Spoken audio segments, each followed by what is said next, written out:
Well, my answer is pretty simple. First of all, I have seen many uh, shooting tests of 380s and 9mm, and honestly, the performance difference is not that great.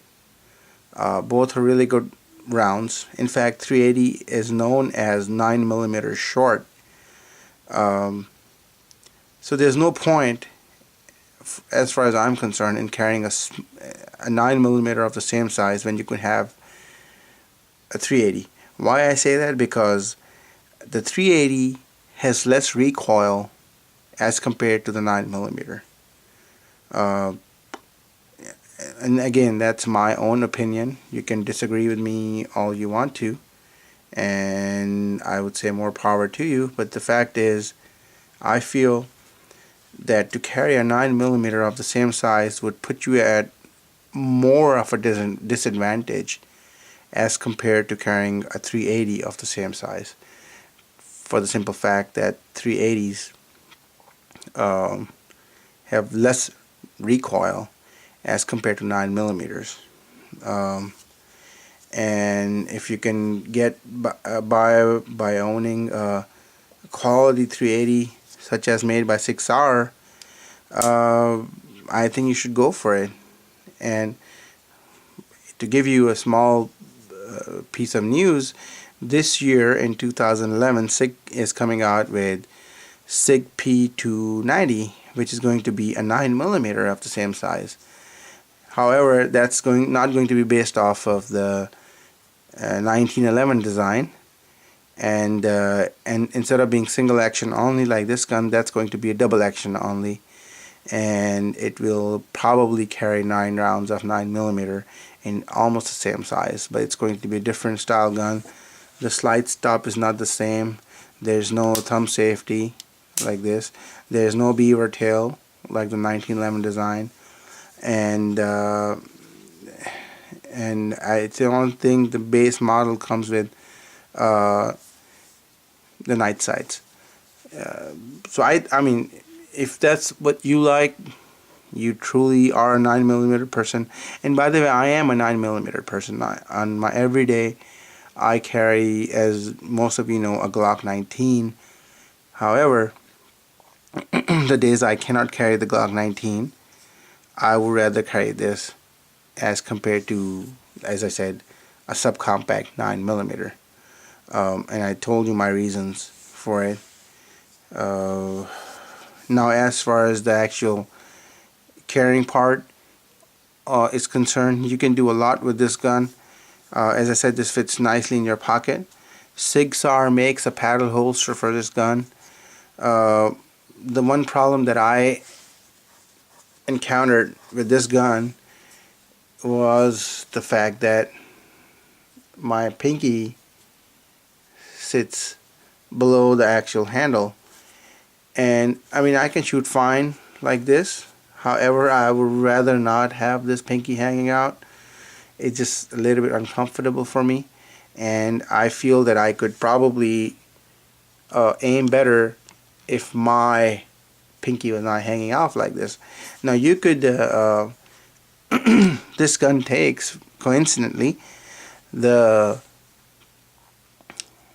extended clips from the Colt Mustang, but I say, why do that when you can have Sig Sauer designed extended magazines that are made specially for this gun, and those are very, very nice quality.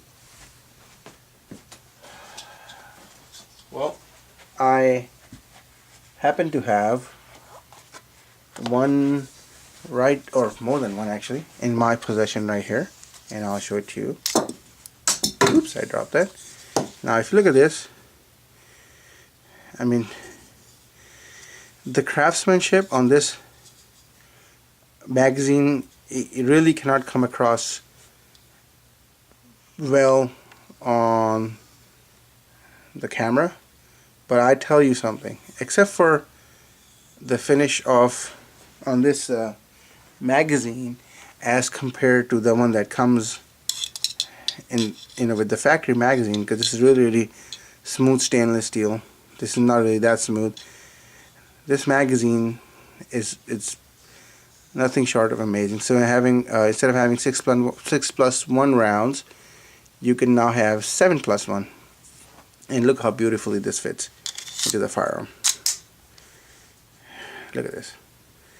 This is just simply a beauty. And look, it fits my hand like a glove. They just went all out on this extended magazine. It's not your typical extended magazine. It's made very nicely. It's very comfortable, and really adds to the look of the gun. The magazine still falls free, but not as fast as the other one. And I happen to have one right here, which has ammo in it. And I'll explain a little bit about the ammo in a separate video. I'll just show you what it is in a minute here. But look, it's a perfect size. It's not heavy at all.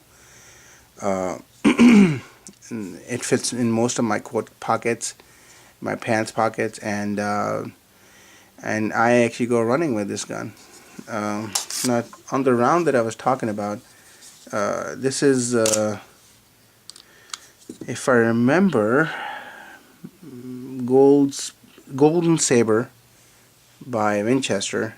And the thing about this is that it's 109 grains, which is the heaviest that I have seen, and what also the gun store people told me in a 380.